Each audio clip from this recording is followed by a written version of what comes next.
வணக்கம் மக்களே, இந்த வீடியோவில் என்ன பார்க்க போகிறோன்னா இபிஎஸ் பென்ஷன் உயர்வு 2026 ரூ. 3000 உயர்வு, அது என்ன அப்படிங்கிறதுக்கான பார்ட் 2 வீடியோ தான் இது. பார்ட் 1 பார்க்காதவங்க பார்த்துட்டு வந்துருங்க. நம்ம சேனலுக்கு யாராவது புதுசாக வந்திருந்தீங்கன்னா மறக்காமல் நம்ம சேனலை சப்ஸ்கிரைப் பண்ணி பெல் ஐக்கானை கிளிக் பண்ணிக்கோங்க. இந்த வீடியோக்கு ஒரே ஒரு லைக் கமெண்ட் கொடுத்துருங்க. வாங்க வீடியோக்குள்ளே போகலாம். இது பார்த்திங்கன்னா பார்ட் 2 வீடியோ. இந்த வீடியோவில் என்ன பார்க்க போகிறோம் அப்படின்னு பார்த்தீங்கன்னா இபிஎஸ் பென்ஷன் கணக்கிடும் முறை மற்றும் அதுக்கு தகுதி என்னென்ன அப்படிங்கிறத பற்றி தான் பார்க்க போகிறோம்.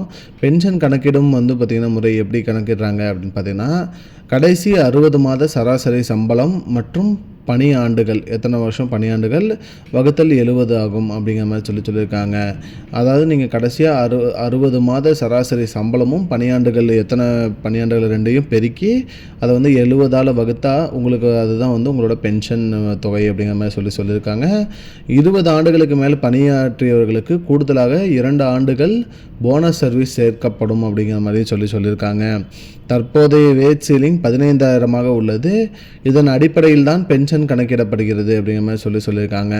இந்த 15,000 சம்பளத்தில் 10 ஆண்டுகள் சேவை செய்தால் சுமார் 2,143 வரை பென்ஷன் கிடைக்கலாம் அப்படிங்கிற மாதிரி சொல்லியிருக்காங்க. ரூ. 2,143 வரைக்கும் பென்ஷன் கிடைக்கலாம். 15,000 சம்பளத்தில் 10 ஆண்டு சேவை செஞ்சாலே இவ்வளோ பென்ஷன் கிடைக்குங்கிற மாதிரி சொல்லியிருக்காங்க. மேலும் 30 ஆண்டு சேவை செய்தவர்களுக்கு 6,800க்கு மேலே பென்ஷன் கிடைக்க வாய்ப்பு உள்ளது அப்படிங்கிற மாதிரி சொல்லியிருக்காங்க.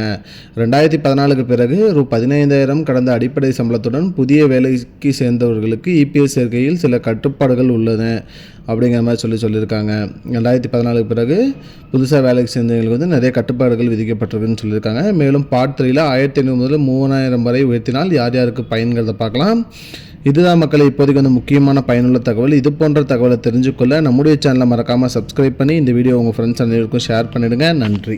I don't understand your jokes, man. Because it's not a joke. முன்ன பின்ன தெரியாத ஒரு பையனுக்காக விடுற அந்த மனசு இருக்க, அதான் கடவுள்.